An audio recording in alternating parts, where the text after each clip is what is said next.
새벽기도에 나오신 성도님들을 주님의 이름으로 환영합니다. 마음 모아 샘물의 기도를 하나님께 드립니다. 먼저 우리 믿음을 고백합니다. 우리 주 하나님이여, 영광과 존귀와 권능을 받으시는 것이 합당하오니. 아멘. 여호와 우리 하나님은 천지와 만물을 창조하신 창조주이심을 고백합니다. 주님의 거룩하고 아름다우신 이름을 찬양하며 경배하오니 주님 홀로 영광을 받으시옵소서. 교회와 예배를 위해 기도합니다. 더러는 좋은 땅에 떨어짐에 어떤 것은 100배, 어떤 것은 60배, 어떤 것은 30배의 결실을 하였느니라. 아멘. 지금도 말씀하시는 하나님, 샘물에 주의 말씀이 흥왕하여 다스리시고 주일 예배 가운데 말씀의 은혜와 하나님의 임재를 경험하게 하옵소서. 성도들이 작은 목자 훈련에 힘써 참여하여 말씀으로 삶이 변화되는 거룩한 경험을 하게 하옵소서. 목장과 VIP를 위해 기도합니다. 너희 눈을 들어 밭을 보라. 희어져 추수하게 되었도다. 아멘. 추수할 일꾼을 부르시는 주님, 샘물의 목장이 함께 모여 예수 행복을 경험하고 예수 사랑을 나누는 목장이 되게 하옵소서. 목장마다 한 목장 한 영혼 세례주기에 동참하여 VIP를 품고 기도하게 하시고 사람을 남기는 샘물이 되게 하옵소서. 다음 세대와 성도들을 위해 기도합니다. 여호와로 인하여 기뻐하는 것이 너희의 힘이니라. 아멘. 우리의 힘과 능력이 되시는 하나님, 우리 자녀들을 주님께 의탁합니다. 혼탁한 세상에서 주님의 말씀대로 믿고 주님의 말씀대로 살아가는 믿음의 세대가 되게 하옵소서. 어릴 때부터 하나님을 알고 사랑하게 하시고 하나님을 경외하는 청년들이 되게 하옵소서. 주님께서 성도들의 건강과 형편을 보살펴 주시고 어떤 상황에서도 하나님을 기뻐함으로 승리하는 성도가 되게 하옵소서. 나라와 선교를 위해 기도합니다. 땅의 모든 끝이여 내게로 돌이켜 구원을 받으라. 나는 하나님이라 다른 이가 없느니라. 아멘. 열방을 구원하시는 하나님, 샘물의 성도들이 가는 선교사, 보내는 선교사로 구원의 하나님을 증거하는 선교적 삶을 살게 하옵소서. 이 나라에 하나님의 정의와 공의가 세워지게 하시고 갈라진 이 나라가 복음 안에 하나가 되게 하시며 나라의 갈 길을 인도해 주시옵소서. 우리의 힘과 도움이 되시는 예수님의 이름으로 기도드립니다. 아멘. 오늘 우리에게 주시는 하나님의 말씀은 마태복음 21장 12절에서 22절 말씀입니다. 예수께서 성전에 들어가사 성전 안에서 매매하는 모든 사람들을 내쫓으시며 돈 바꾸는 사람들의 상과 비둘기 파는 사람들의 의자를 둘러 엎으시고 그들에게 이르시되 기록된 바 내 집은 기도하는 집이라 일컬음을 받으리라 하였거늘 너희는 강도의 소굴을 만드는도다 하시니라. 맹인과 저는 자들이 성전에서 예수께 나오매 고쳐주시니 대제사장들과 서기관들이 예수께서 하시는 이상한 일과 또 성전에서 소리질러 호산나 다윗의 자손이여 하는 어린이들을 보고 노하여 예수께 말하되 그들이 하는 말을 듣느냐. 예수께서 이르시되 그렇다. 어린 아기와 젖먹이들의 입에서 나오는 찬미를 온전하게 하셨나이다 함을 너희가 읽어본 일이 없느냐 하시고 그들을 떠나 성 밖으로 베다니에 가서 거기서 유하시니라.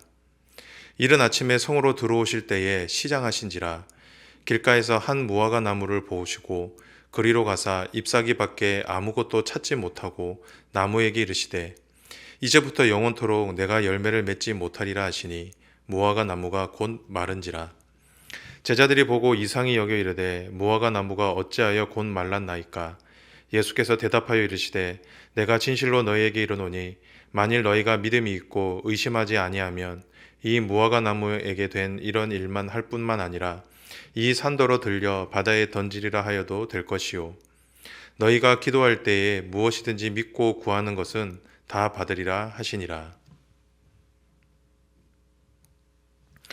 오늘 우리에게 주시는 하나님의 말씀은 교회입니다. 저와 여러분의 신앙생활은 교회를 중심으로 해서 이루어집니다. 교회 안에서 예배하고 교회 안에서 교제하고 교회를 통해 봉사와 구제와 선교를 하죠. 이처럼 교회는 우리 신앙에 있어 아주 중요한 곳입니다. 그래서 오늘은 우리에게 이렇게 소중한 교회에 대해 함께 묵상하고 싶습니다. 오늘 본문은 예수님이 성전에 있을 때 있었던 일들에 대한 기록들입니다.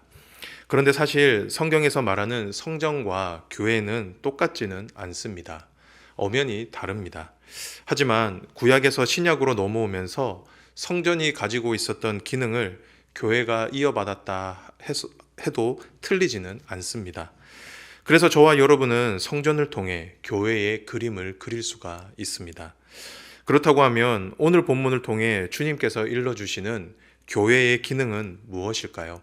함께 말씀을 통해 살펴보도록 하겠습니다. 첫 번째, 교회의 본질적인 기능은 무엇일까? 그것은 바로 기도입니다. 교회는 하나님께 기도하는 곳입니다. 이것이 예수님이 말씀하시는 교회의 기능입니다. 우리는 흔히 기도라고 하면 하나님께 나의 필요를 간구하는 것이다 라고 생각합니다. 내가 할 수 없는 일을 하나님께 맡기고 나에게 없는 것을 하나님께 구하는 것이죠. 네, 이것도 분명한 기도입니다. 하지만 기도는 단순히 우리가 하나님께 구하는 것을 넘어서는 행위입니다. 기도는 저와 여러분이 하나님과 교제하는 수단이고 방법입니다. 저와 여러분은 기도를 통해 하나님께 나아갈 수 있고 하나님도 우리 기도를 가운데 임재하십니다. 그래서 저와 여러분은 기도를 통해 하나님을 만날 수 있고 경험할 수 있게 되는 것이죠. 그리고 기도를 통해 하나님이 우리에게 베푸시는 은혜와 긍휼을 입을 수 있는 것입니다. 어떻게 보면 이것이 기도의 본질이라고 할 수가 있겠습니다. 그래서 예수님도 13절에 성전을 무엇이라고 말씀하셨습니까? 내 집은 기도하는 집이라. 예수님은 성전을 기도하는 집이다라고 말씀하셨습니다. 왜냐하면 하나님의 백성들은 성전에서 하나님을 만날 수 있고 그리고 성전에서 기도함으로 하나님의 은혜와 긍휼을 입을 수 있기 때문이죠. 하지만 예수님 당시 성전은 그 기능을 많이 상실했습니다. 왜냐하면 당시 종교 지도자들 때문이었죠. 당시 성전에는 비둘기와 같이 희생 제물을 판매하는 곳이 있었습니다. 이것은 멀리서 오는 순례자들이 흠없는 제물을 쉽게 구할 수 있도록 돕는 용도였습니다. 하지만 시간이 지나면서 희생 제물을 파는 행위가 성전을 관리하는 종교 지도자들에게 수입을 남겨주는 사업이 되었습니다. 그래서 사람들이 기도하는 자리에 비둘기를 파는 자들과 환전하는 자들이 자리 잡게 되었던 것이죠. 그래서 예수님은 이들의 상을 엎으시고 책망하셨던 것입니다. 성전의 본질적인 기능을 종교 지도자들이 앞서서 막았기 때문입니다. 성도 여러분, 교회는 만민이 기도하는 집입니다. 교회는 그 누구라도 하나님 앞에 나와 기도할 수 있는 곳입니다. 하나님은 우리의 기도 가운데 임재하시고 우리를 만나 주십니다. 그리고 하나님의 한없는 은혜와 긍휼을 우리를 덮어 주시는 것이죠. 그렇기에 저와 여러분은 그 무엇보다 교회 안에서 기도하기를 사모해야 합니다. 그리고 기도하기를 힘써야 하는 것이죠. 사랑하는 성도 여러분, 저는 이런 의미에서 우리 샘물교회가 다른 그 무엇보다 기도하는 집이 되었으면 좋겠습니다. 그 누구라 할지라도 주님 앞에 나와 기도할 수 있고 그 기도를 통해 하나님을 만나고 하나님의 은혜와 긍휼을 입을 수 있었으면 좋겠습니다. 간절히 바라기는 저와 여러분 모두 이 사실을 믿음으로 받으셔서 우리 교회 가운데 기도가 끊어지지 않기를 주님의 이름으로 축복합니다. 두 번째, 오늘 본문이 일러주시는 교회의 본질적인 기능은 무엇입니까? 그것은 바로 회복입니다. 우리는 앞선 말씀을 통해 교회는 기도하는 집이다라고 배웠습니다. 저와 여러분은 기도를 통해 하나님의 임재를 경험할 수 있고 이를 통해 은혜와 긍휼을 입을 수 있다라고 배웠죠. 그렇게 하나님의 은혜와 긍휼이 임할 때 교회 안에 일어나는 일들이 있습니다. 그것이 무엇이냐면 바로 회복입니다. 하나님의 은혜와 긍휼을 입은 자들의 삶이 회복되는 놀라운 은혜가 있다라는 것이죠. 이것이 예수님이 일러주시는 교회의 기능입니다. 오늘 본문 14절을 보면 예수님께서는 성전 안에 있던 맹인들과 전원자들을 고쳐주셨습니다. 그런데 우리가 여기서 주목해야 하는 것은 당시 맹인들과 전원자들과 같은 장애인들은 성전에서 환영을 받지 못했다라는 것입니다. 당시 종교 지도자들은 정결법에 따라서 병자들이 성전 안에 들어가는 것들을 제한했습니다. 오직 이방인의 뜰이라고 불린 지역에만 출입을 허락해 주었습니다. 그런데 그곳은 이미 비둘기를 파는 자들과 돈 바꾸는 자들이 자리를 잡고 있었던 것이죠. 어떻게 보면 가장 하나님의 은혜와 위로를 받아야 하는 자들이 하나님의 집에 들어가지 못하고 있었다라는 겁니다. 예수님도 이 사실을 너무나도 잘 알고 계셨습니다. 그래서 예수님께 나오는 병자들을 외면하지 않으시고 그들의 병을 고쳐주셨던 것입니다. 그들의 기도와 간구를 들어주셨던 것이죠. 성도 여러분, 우리는 오늘 이 예수님의 행동을 통해 교회라는 곳이 무엇인지를 알 수 있습니다.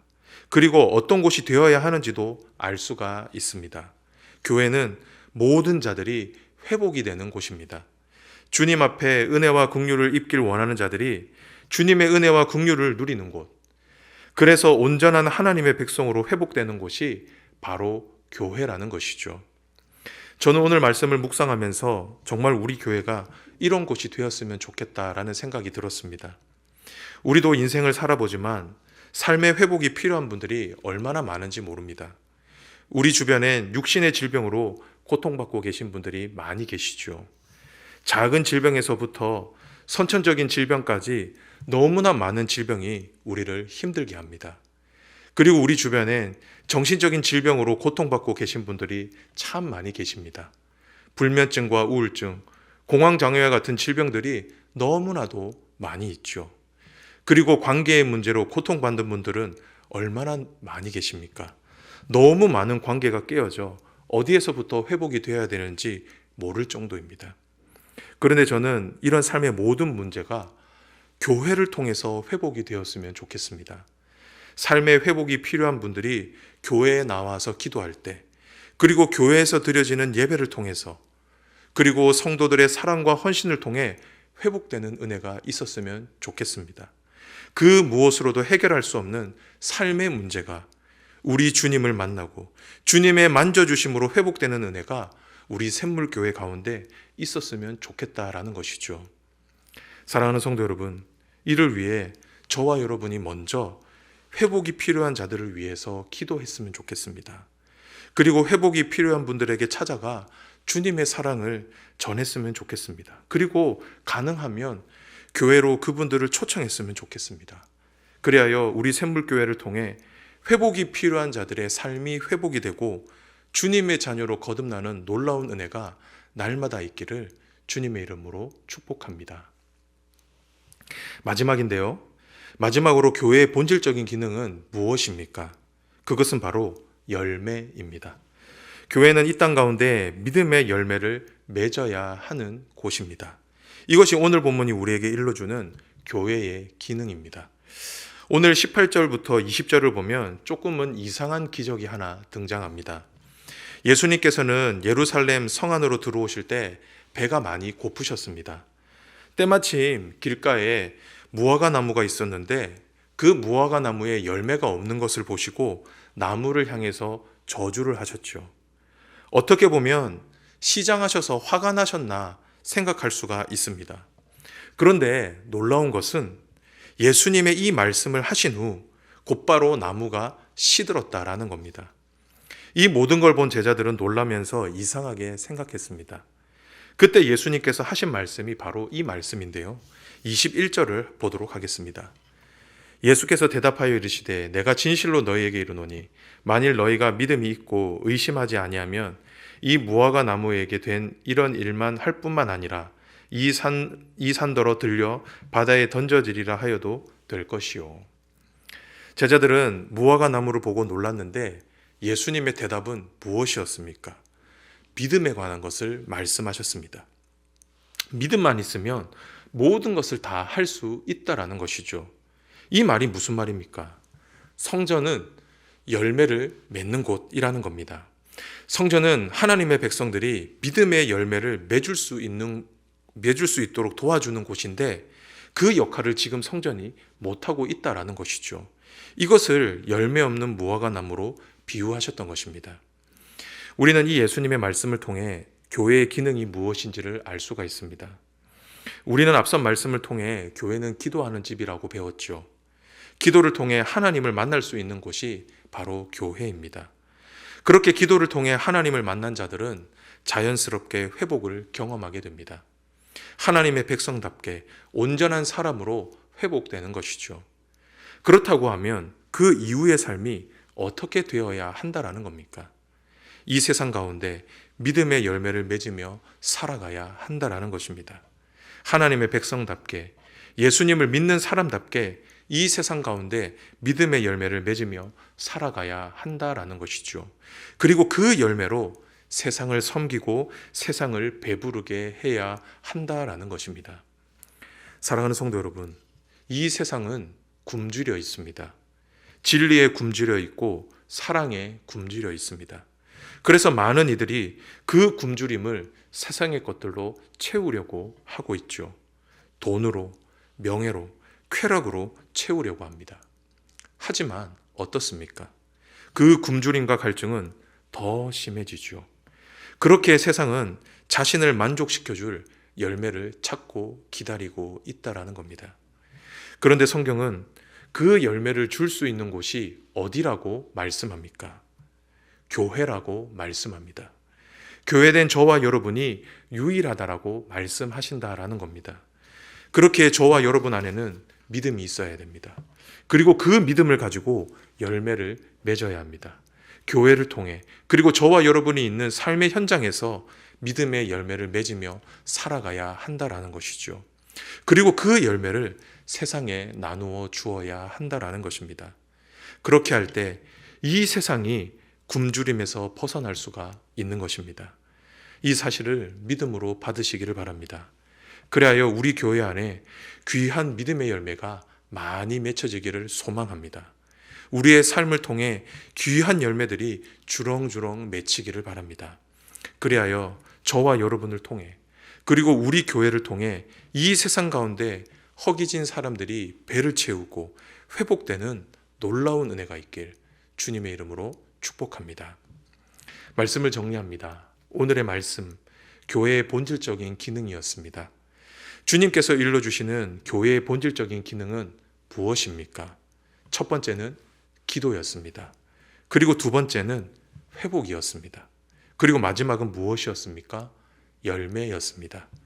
간절히 바라기는 우리 교회 안에 이런 본질적인 기능들이 살아나 하나님이 기뻐하시는 교회로 더욱 든든히 서 나갈 수 있게 되기를 주님의 이름으로 축복합니다.